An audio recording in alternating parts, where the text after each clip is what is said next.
கடந்த சில வருடங்களாக கண்டினியூஸாக தோல்வி படங்களாக கொடுத்து பெரிதும் எதிர்பார்க்கப்பட்ட எல்2 எம்புரான் திரைப்படமும் கலவையான விமர்சனங்களை பெற்று பல சர்ச்சைகளை உருவாக்கி ஒரு வெற்றி படத்துக்காக காத்திருந்த மோகன்லாலுக்கு சமீபத்தில் வெளியாகி இருக்கக்கூடிய திரைப்படம் தான் தொடரும். இந்த திரைப்படம் எப்படி இருக்குது, மோகன்லாலுக்கு ஒரு கம்பேக் திரைப்படமாக அமைஞ்சிருக்கா அப்படின்னு கேட்டிங்கன்னா, முதல்ல படத்தினுடைய கதை.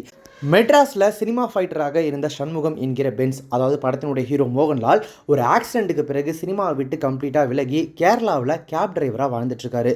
சண்முகத்திற்கு தன்னுடைய அம்பாசிடர் கார் மேலே அவ்வளோ பிரியம், அளவற்ற பிரியம். மனைவி லலிதா, அதாவது சோபனா மற்றும் 2 பிள்ளைகள் தான், அந்த குடும்பம் தான் அவருடைய உலகமாக இருக்குது. அவர் அவ்வளோ பிரியம் வச்சிருக்கக்கூடிய அந்த அம்பாசிடர் காரை ஒரு நாள் போலீஸ் வந்து பிடிச்சிக்கிறாங்க. காவல்துறையினர் காரை திருப்பி தர்றதுல பிடிவாதமாக இருக்காங்க. ஆனால் காவல் அதிகாரி ஜார்ஜ், அதாவது பிரகாஷ் வர்மா, கருணை காட்டி சண்முகத்தின் காரை அவர்கிட்டே திருப்பி ஒப்படைக்கிறாரு. அதோட ஒரு அன்பு கட்டளையும் விதிக்கிறாரு. இந்த காவல் அதிகாரியால் சண்முகம் எத்தகைய சிக்கல்களை சந்திக்கிறாரு, இவருக்கும் சண்முகத்தின் மகனுக்கும் உள்ள தொடர்பு என்ன அப்படின்றது தான் இந்த தொடரும் திரைப்படத்தினுடைய கதை. ஓகே, படத்தில் நடிச்சிருக்கக்கூடிய நடிகர்கள் எப்படி நடிச்சிருக்காங்க அப்படின்னு பார்த்தீங்கன்னா, குடும்பத் தலைவராக சிறு சிறு குறும்புகளை செய்யும் இடங்கள்லையும் மனைவியுடன் காதல் சேட்டைகள் புரியும் காட்சிகள்லையும் பூக்கி லாலேட்டனை நம்மளால் பார்த்து ரசிக்க முடியுது. நீண்ட நாட்களுக்கு பிறகு லாலேட்டன் கிட்ட இத்தகைய கியூட் தருணங்கள் நிரம்பி இருக்கிறத ஸ்க்ரீனில் பார்க்குறது ரசிகர்களுக்கு விருந்து அப்படின்னே சொல்லலாம். திருஷ்யம் திரைப்படத்தில் ஒரு மாதிரி குறும்பா குடும்பத்துக்கு முன்னா அப்படி எந்திரிச்சு நிற்கிற மாசான மோகன்லாலை நம்ம பார்த்துருப்போம். அதுக்கப்புறம் வந்து எல்லா திரைப்படங்களுமே கிட்டத்தட்ட கம்ப்ளீட்டாக மோகன்லாலை மாசா காட்டுற அப்படி காட்டுற இப்படி காட்டுன்னு ஒரு மாதிரி காமிச்சிட்டு இருந்தாங்க. எதுவுமே பெருசாக ஒர்க் அவுட் ஆகலை. இதில் கிட்டத்தட்ட ஒரு ஃபேன் பாய் சம்பவம் இந்த திரைப்படம் அப்படின்னு சொல்லலாம். அந்த அளவுக்கு மோகன்லாலினுடைய சின்ன சின்ன ரியாக்ஷன்ஸ்லேருந்து மாசான மூமெண்ட்ஸ் வரைக்கும் டைரக்டர் ஒரு பர்ஃபெக்ட் மோகன்லால் கம்பேக்கை கொடுத்துருக்காரு இந்த படத்தின் மூலமாக சொல்லலாம். அதே போல் தன்னுடைய மகனுக்காக பழிவாங்க துடிக்கும் காட்சிகளில் ஆக்ஷன் ஹீரோவாக மட்டும் இல்லாமல் ஒரு கம்ப்ளீட் ஆக்டராக இறங்கி அசத்தியிருக்காரு. படத்தினுடைய ஃபர்ஸ்ட் ஆஃப் முழுக்க ஒரு கம்ப்ளீட்லி ஃபீல் குட் ஆக்டரா த மேன் நெக்ஸ்ட் டோர், நம்ம பக்கத்து வீட்டில் இருக்கிற ஒருத்தரை பார்த்தா எப்படி இருக்கும் அந்த மாதிரியான ஒரு காட்சி அமைப்பில் தான் அவர் வராரு. அவருடைய கேரக்டர் ஸ்கெட்சும் அப்படி தான் இருக்குது. ஆனால் செகண்ட் ஹாஃபில் கம்ப்ளீட்லி வேற மாதிரி ஒரு மோகன்லால் அப்படி மாசாக வந்து நிற்கிறாரு. கணவர்கிட்ட செல்லமாக கோபம் கொள்ளும் இடத்துலையும் இன்னல்களை எதிர்கொள்ளும் தருணங்களையும் சோபனா தன்னுடைய அனுபவ நடிப்பால் கவனம் ஈர்க்கிறாங்க. இவங்க 2 பேருமே இணைந்து நடிக்கும் 56வது திரைப்படம் இது அப்படின்னு சொன்னவங்களால நம்ப முடியுதா? ஆமாம், இந்த பேர் நிறைய திரைப்படங்கள் நடிச்சிருக்காங்க. அதில் பாதிக்கும் மேலே வெற்றி படங்கள் தான். இவங்க 56வது முறையாக சேர்ந்து நடிச்சிருக்கக்கூடிய திரைப்படம் தான் இது. இன்னும் இந்த ஜோடி கிட்ட அதே புத்துணர்ச்சியான கெமிஸ்ட்ரியை பார்க்க முடியுது. காவல் அதிகாரி ஜார்ஜாக பிரகாஷ் வர்மா சிரிச்சுக்கிட்டே வில்லத்தனத்தோடு உச்சத்தை தொட்டிருக்காரு.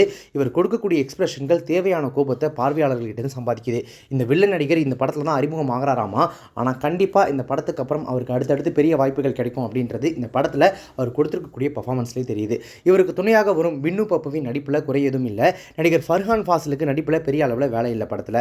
சங்கீத் பிரதாப், நம்ம தமிழ் இயக்குனர் பாரதி ராஜா, நம்ம தமிழ் நடிகர் இளவரசு ஆகியோரின் கேமியோ கதாபாத்திரங்கள் பணத்தில் நிற்கிற அளவுக்கு படத்தில் அவங்களுடைய கதாபாத்திரங்கள் நல்லாவே இருக்குது. தொழில்நுட்ப ரீதியாக, அதாவது டெக்னிக்கல் ஆஸ்பெக்டில் இந்த திரைப்படம் எப்படி இருக்குது அப்படின்னு கேட்டிங்கன்னா, மலை காடு என புகுந்து புகுந்து படம் பிடிச்சி கேரளாவோட நிலப்பரப்பை நம்மளோட கண் முன்னாடி அப்படி கொண்டு வந்து நிறுத்தாரு ஒளிப்பதிவாளர் ஷாஜிகுமார். முக்கியமாக நிலவியல் காட்சிகளையும் மழை பொழியும் காட்சிகளையும் அவர் படம் பிடித்த விதம் கண்களுக்கு அடிப்பொலியான அனுபவம் சேட்டா அப்படின்னு சொல்கிற மாதிரி ஸ்க்ரீனில் பார்க்குறதுக்கு அவ்வளோ சூப்பராக இருந்துச்சு. படத்தோட டியூரேஷன், அதாவது படத்தோட நீளம் சற்று அதிகமாக இருந்தாலும் கூட அது பார்க்குற ஆடியன்ஸ்க்கு டயர்டாக இருக்காத மாதிரி படத்தொகுப்பாளர் நிசாத் யூசுப் மற்றும் ஷஃபீக் காட்சிகளை நேர்த்தியாக அடுக்கியிருக்காங்க.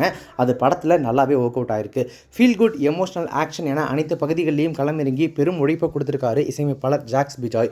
குறிப்பாக சண்டை காட்சிகளில் லாலேட்டனோட மாச ஜாக்ஸ் பிஜாயின் பின்னணி இசை மேலும் கூட்டுது. நடிகர் மோகன்லாலுக்கு ஆரவாரம் இல்லாமல் சண்டை காட்சிகள் அமைத்தது குட் ஒன் அப்படின்னு சொல்லலாம்.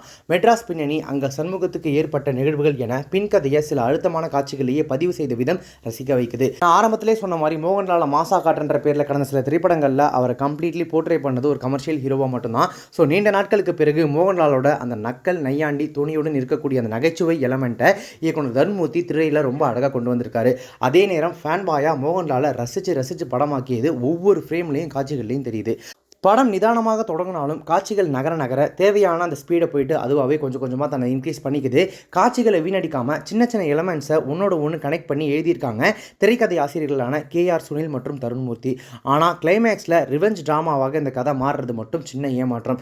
ஒரு மாறி போச்சு, சரி ஏதோ சொல்ல வராங்க போல், ஏதோ ஒன்று புதுசாக இருக்கும் போல் நினச்சா, என்னப்பா ஒரு நார்மல் ரிவெஞ்ச் ட்ராமாவுக்கு தான் இவ்வளோ பில்டப்பா அப்படின்ற மாதிரி ஒரு சின்ன டிசப்பாயின்மெண்ட் இருந்துச்சு. திருப்பு முனையை ஏற்படுத்தக்கூடிய காட்சிகள் பற்றிய ஊகத்தை முதல்லையே நம்மக்கிட்ட கொடுத்த முயற்சி, அதாவது இதுதான் ட்விஸ்ட்டாக வரப்போகுது அப்படின்றதுக்கு நம்மள்ட்ட சின்ன சின்ன கெஸ்ட்லாம் கொடுத்துருப்பாங்க. அது முழுமையாக நம்மளை காட்சிக்குள்ளே மூழ்கடிக்குது. குறிப்பாக எதிர்பாராத திருப்பமாக வரக்கூடிய நிலச்சரிவு காட்சிகள் எல்லாம் பீக் ரைட்டிங் சாரி அப்படின்னு சொல்லக்கூடிய அளவுக்கு ரைட்டிங்கில் அவ்வளோ டெப்த் இருந்துச்சு.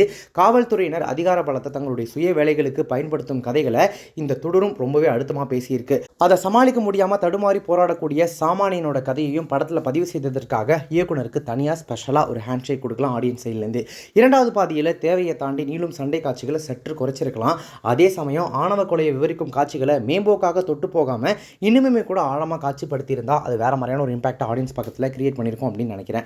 மொத்தத்தில் இந்த துடுரும் திரைப்படம் எப்படி இருக்குது அப்படின்னு கேட்டிங்கன்னா, ஆணவ கொலையை பற்றிய கதையை இப்படியான பரபரப்பு மிகுந்த காலத்தில் சுவாரஸ்யமாக சொல்லி ரசிக்க வச்சு நம்ம லாலேட்டன் மோகன்லாலுக்கு ஒரு மிகப்பெரிய கம்பேக் திரைப்படமாக அமைஞ்சிருக்கு இந்த துடுரும் திரைப்படம். மொத்தத்தில் இந்த துடுரும் திரைப்படம் தேட்டரில் போயிட்டு பார்க்குற அளவுக்கு ஓத் வாட்சபிளா அப்படின்னு கேட்டிங்கன்னா, என்ன கேட்டால் worth for your time, worth for your money அப்படின்னு தான் சொல்லுவேன்.